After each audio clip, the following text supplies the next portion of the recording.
Hello everyone and welcome back to a new video. In this video, I'm gonna show you guys how you can fix Fortnite's crash on the PlayStation 5. So if you guys want to learn how to do it, just follow the steps that I'm gonna show you.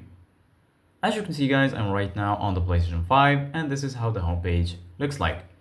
So right here, as you can see guys, you're gonna find your games and applications.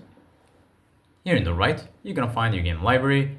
So basically guys, right here, you're gonna find all of your installed games and applications. Here in the left, you're gonna find PlayStation Plus and also PlayStation Store. And here in the top, you're gonna find all of these sections. Here you're gonna find games, media, search, settings, and here you're gonna find your profile icon. So basically guys, right now, in order to fix Fortnite's crash on the PlayStation 5, first of all, go ahead and check for, go to settings and then check for your storage. Go to storage and then here check if your storage is full. Basically guys, if your storage is full, this might make your games crash and maybe not launch sometimes.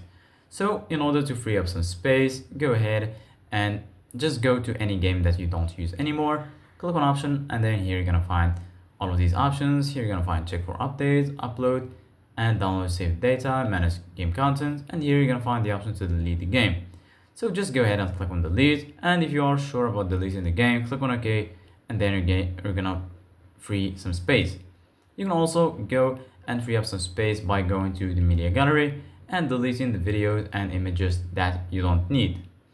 So once you finish deleting your games and extra media, just go ahead and restart your PlayStation 5, and then once you do that, go ahead and try to launch Fortnite again and it will be fixed. So this is it guys for today's video.